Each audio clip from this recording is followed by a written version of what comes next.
नमस्कार मंडळी, आज आपण पाहतोय ड्रायफ्रूट्सचे लाडूची रेसिपी. अतिशय सोपे, कोणालाही जमतील आणि अगदी पहिल्या प्रयत्नातसुद्धा तुम्ही परफेक्ट लाडू बनवू शकाल. यासाठी काही खास टिप्स.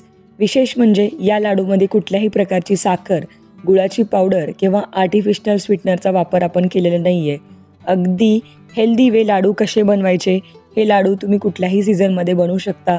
विशेषतः पावसाळा आणि हिवाळ्यामध्ये इम्युनिटी बूस्ट करण्यासाठी आवर्जून हे लाडू बनवावेत. तर या लाडू करता काय काय साहित्य लागतं ते दाखवते. साधारणतः 1 वाटी आपण इथे काजू घेतलेले आहेत, 1 वाटी बदाम घेतलेले आहेत. आता जे काही ड्रायफ्रूट्स आहेत काजू बदाम ते समप्रमाणात वापरायचे. प्रमाण तुम्ही कुठलंही ठेवू शकता. या पद्धतीने आपण बदाम घेतलेत आणि अर्धी वाटी पिस्ता घेतलेला आहे. ज्या वाटीने मी साहित्य मोजून घेतले त्याच वाटीचं बाकीचं साहित्यसुद्धा मोजून घेतलेलं आहे. साधारणतः 4 मोठे चमचे साजूक तूप आहे. 1 मोठ्या बाऊलभर आपण इथे डेसिकेटेड कोकोनट घेतलं आहे. थोडेसे मनुके किंवा बेदाणे म्हणता येईल. याचबरोबर अंजीर घेतलेले आहेत 8 ते 10, अगदी बारीक कट करून घेतलेले आहेत. याबरोबर आपण इथे टरबुजाच्या बिया घेतलेल्या आहेत. साधारणतः 2 चमचे टरबुजाच्या बिया आहेत. याबरोबर 1 छोटा चमचा साखरयुक्त वेलची पूड आहे ती, आणि याचबरोबर 1 छोटा चमचा आपण इकडे खसखस घेतलेली आहे. इथे आपण साधारणतः अर्धा किलो खजूर घेतलेले आहेत आणि खजुराच्या ज्या काही बिया आहेत त्या या पद्धतीने आपल्याला काढून घ्यायचे आहेत. हल्ली बाजारात सीडलेस खजूरसुद्धा मिळतात, त्याचासुद्धा तुम्ही वापर करू शकता. पण या पद्धतीचे जे काही खजूर असतात ते थोडेसे स्वीट असतात आणि यापासून लाडू जे बनतील ते थोडेसे गोडसर लागतात, म्हणून मी या पद्धतीच्या खजुरांचा वापर केला आहे. हवं तर तुम्ही सीडलेस खजूर किंवा कुठल्याही प्रकारचे खजूर या लाडूमध्ये वापरू शकता. सगळे खजूर किंवा या पद्धतीने आपल्याला कट करून घ्यायचे आहेत, त्यातल्या बिया काढून.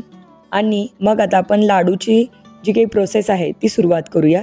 सगळ्यात अगोदर कढईमध्ये आपण इथे 1 वाटी डेसिकेटेड कोकोनट घेतलं आहे आणि यातलं 2 चमचे डेसिकेटेड कोकोनट बाजूला ठेवून दिलेलं आहे, जेणेकरून आपण लाडूला वरच्या साईडने लावणार आहोत किंवा डेकोरेशन पर्पज आपण त्याचा वापर करणार आहे. आता इथे सुकं खोबरं जे आहे ते भाजून घ्यायचं आहे. थोडासा कलर चेंज झाला की ते लगेच काढून घ्या. डेसिकेटेड कोकोनट भाजायला जास्त वेळ लागत नाही. याबरोबर 2 चमचे तूप गरम करायचं आहे आणि त्यामध्ये सुकामेवा भाजून घ्यायचं आहे.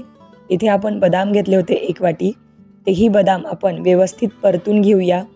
साजूक तूप जसं लागेल तसं वापरावं, एकत्र न वापरण्यापेक्षा जसं लागेल तसं तुम्ही वापरू शकता. इथे आपण सगळे बदाम जे आहेत ते या पद्धतीने भाजून घेतल्यानंतर लगेच आपण काजूही भाजून घेऊया. थोड्या थोड्या तुपामध्ये भाजल्यामुळं जास्त तूप वापरलं जात नाही आणि अगदी लाडू खूप जास्त तेलकटही होत नाही किंवा ऑइली होत नाही. अशा प्रकारे आपण आता या पद्धतीने काजूही भाजून घेतलेले आहेत आणि सुकामेवामध्ये ऑलरेडी त्याचंच एक स्वतःचं ऑइल असतं, त्यामुळं आपल्याला इतर एक्स्ट्रा तूप वापरण्याची गरज भासत नाही. इथे आता आपण पिस्ताही भाजून घेतलेलं आहे. काजू आणि बदाम जेवढे होते त्याच्या निम्म आपण इथे पिस्ता वापरलेला आहे. याबरोबर आता अंजीरही या पद्धतीने थोडंसं साजूक तूप टाकून भाजून घेऊया. आता ही जिन्नसं भाजल्यामुळं एकतर याचा कच्चापण जातो आणि जसं की अंजीर भाजल्यामुळं ते थोडेसे सॉफ्टही होतात, ग्राइंड व्यवस्थित होतात, लाडूला चांगली बाइंडिंग येते, म्हणून आपण इथे अंजीर भाजून घ्यायचे. बेदाणेही आपण याच पद्धतीने थोडेसे फुलवून घ्यायचे आहेत. तुम्ही पाहू शकता बेदाणे, अंजीर आणि खजूर ही तिन्ही जे सुकामेवा आपण या लाडूमध्ये वापरतो याचं एकमेव कारण म्हणजे एकतर लाडूला गोडपणा येतो आणि बाइंडिंग चांगली येते आणि तितकेच ते लाडूमध्ये पौष्टिकसुद्धा आहेत. आता जे काही शिल्लक तूप होतं तेही तूप आपण कढईमध्ये टाकून घेतलं आहे आणि आता खजूर थोडेसे भाजून घेऊया, जेणेकरून ते सॉफ्ट होतील आणि याची जी पेस्ट आहे किंवा मिक्सरमध्ये ग्राइंड हे व्यवस्थित होतील. आता या प्रकारे आपल्याला साधारणतः 5 ते 7 मिनटं मीडियम टू हाय फ्लेमवरती हे खजूर भाजून घ्यायचे आहेत. आता आपण सुकामेव्याची पावडर करून घेऊया. मिक्सरच्या भांड्यामध्ये सुरुवातीला बदाम टाकून या पद्धतीने वाटून घ्यायचे आहेत. आता खूप जास्त बारीक करू नये, अन्यथा त्याला तेल सुटलं जातं किंवा जी काही बदामाची पावडर आहे ती खूप जास्त चिकट होऊ शकते. त्यामुळं या पद्धतीनेच आपल्याला सुकामेवा ग्राइंड करून घ्यायचं आहे. ताटामध्ये ऑलरेडी सुकं खोबरं भाजून ठेवलेलं होतं तेही मिक्स केलं आहे. काजूही याच पद्धतीने आपण मिक्सरमध्ये वाटून घेणार आहोत. आता पिस्ताची क्वांटिटी कमी असल्यामुळं मी काजूसोबत ते ग्राइंड केलेलं आहे. पहा, या पद्धतीने थोडीशी जाडसर भरड ठेवायची आहे, जेणेकरून हे लाडू खायला थोडे क्रंचीही लागतील. आता अंजीर, बेदाणे ही आपण जे भाजून ठेवलेले होते तेही आपण मिक्सरमध्ये टाकून वाटून घेऊया. मस्त बारीक करून घ्यायचे आहेत. यामुळं छान लाडूला गोडसरपणा येतो आणि चांगली बाइंडिंग येते किंवा लाडू चांगला वळता येईल. आता आपण खजुराची सुद्धा पेस्ट करून घेणार आहोत. खजूर तुपामध्ये भाजल्यामुळं खूप नरम पडतात आणि त्याची व्यवस्थित पेस्ट तयार होते. अजून एक महत्त्वाची गोष्ट, जेव्हा तुम्ही खजूर ग्राइंड करता त्यावेळी त्याचे बारीक पीसेस करणं गरजेचं आहे. बऱ्याचदा खजूर व्यवस्थित वाटला जात नाही, मग अशा वेळी मिक्सरचं भांडं खराब होण्याची शक्यता असते. त्यामुळं नेहमी खजुराचे तुकडे बारीक करावेत आणि मगच त्याला तुपामध्ये परतून या पद्धतीने त्याची पेस्ट बनवावी, म्हणजे त्याची पेस्ट बारीक तयार होते. अशा प्रकारे सगळी खजुराची पेस्ट आपण काढून घेऊया आणि लाडूच्या मिश्रणामध्ये व्यवस्थित मिक्स करून घ्यायचे. आता यामध्ये साधारणतः 1 छोटा चमचा आपण साखरयुक्त वेलची पूड वापरली आहे. हवं तर केवळ वेलची पूड ही वापरली तरी चालते. मी ऑलरेडी घरामध्ये साखर टाकून ग्राइंड करून ठेवलेली होती, म्हणून मी ती वापरली आहे. हवं तर तुम्ही नुसतीच आपली जी वेलची असते त्याची पावडर वापरू शकता.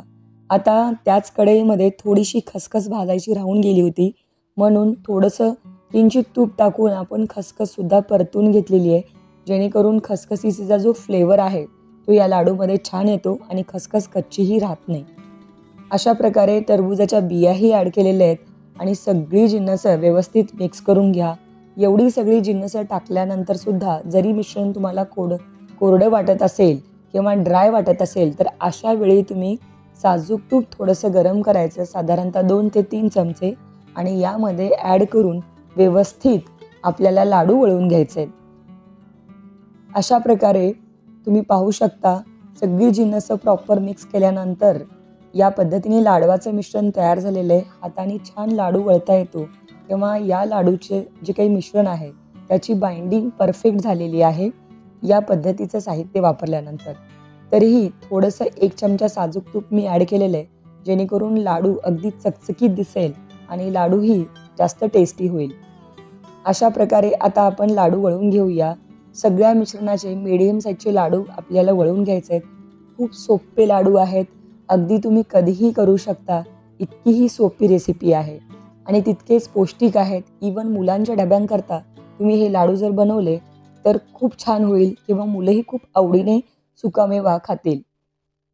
आता लाडूला वरच्या साईडने थोडंसं डेसिकेटेड कोकोनट लावून घ्यायचं, म्हणजे दिसायला लाडू जास्त आकर्षक दिसतात आणि त्याची चवही छान येते.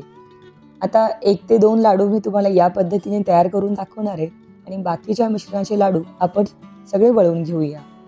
तुम्ही पाहू शकता एका प्लेटमध्ये काढून घेतलेत.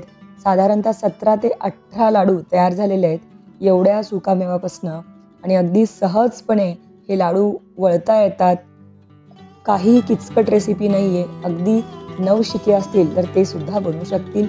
अशा प्रकारचे लाडू 1-2 महिने आरामात टिकतात, काहीही होत नाही. तुम्ही पाहू शकता लाडू तोडून दाखवते, किती छान आतमध्ये सॉफ्ट लाडू तयार आहे. करून पहा. रेसिपी आवडलीच तर लाईक, शेअर आणि सबस्क्राईब नक्की करा.